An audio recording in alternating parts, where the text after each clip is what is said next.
Well, joining us now, African Affairs analyst and publisher Oluwaseyi Adeyemo joins us to talk more on this. Good morning. Thank you for joining us. Good morning for having me this morning.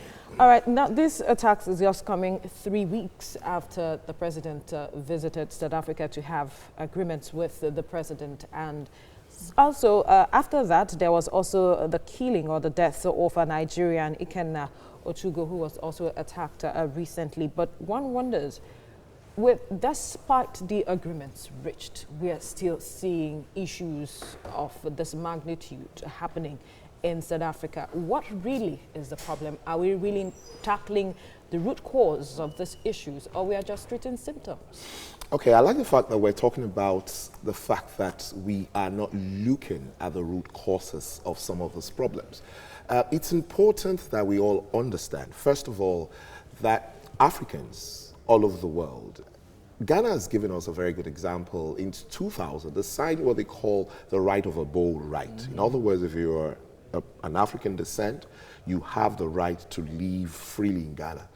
You just need to pursue that. Now, some of these things are things we need to bring to the table, because we need to start to ask ourselves, doing business with an African country and living with an African country, how well do an African benefit compared to doing business with the rest of the world? Because as it is right now, we're not just doing business with China, UK, and all of that. We're, as you just reported, now looking at renegotiating and restarting a relationship with Russia.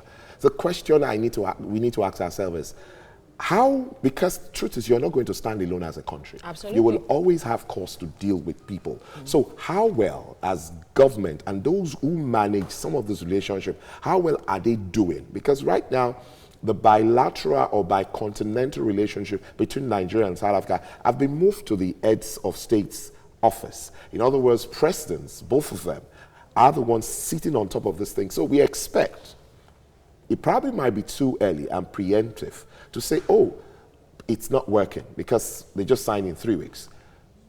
Chairman of the commission have just promised all of us that things are going to be done promptly to ensure that these situations are addressed. I believe it will happen, because truth of the matter is, a new thing has been put in place. It's never been done before. Yes, the Bi-National Commission has been there for 20 years, but this is the first time it's been moved and upgraded to the heads of state.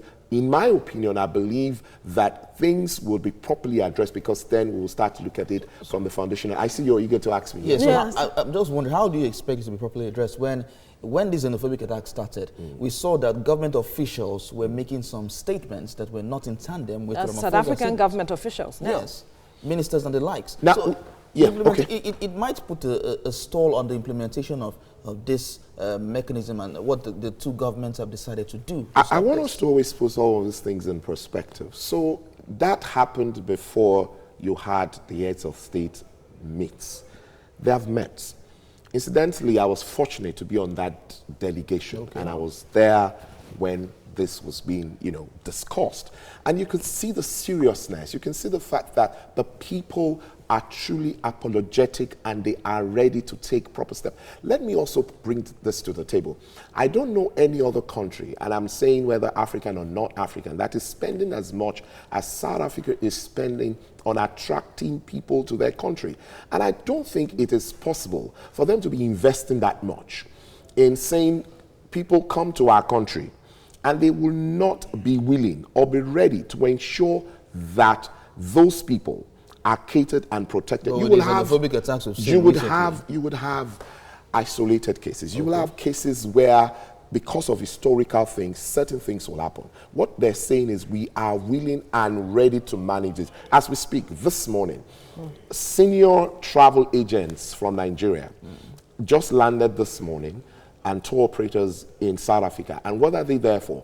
To say, look, how can we do this? So Mr. President has been there, trade people have been there. I was part of the trade delegation. All right. Now you now have travel agents there right now. And what they are doing is to make sure that the relationship is cemented. All right. We'll see how that goes.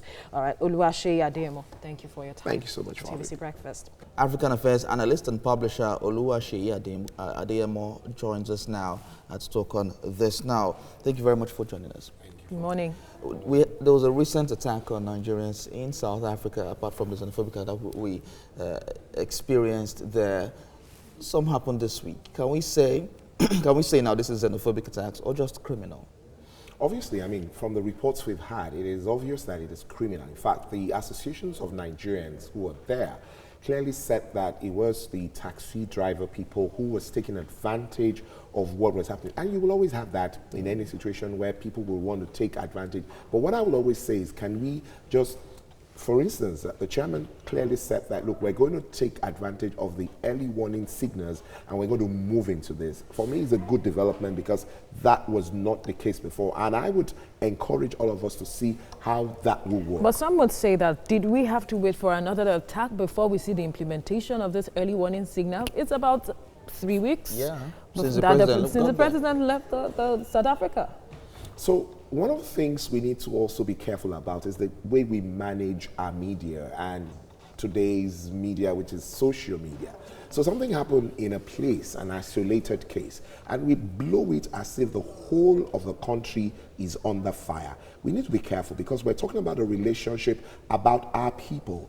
Africans, Africa is seen by the whole world as the same space. And we need to be careful the way we manage some of the things we churn out by the time we're relating to ourselves. All right, we'll still talk about this quite much later.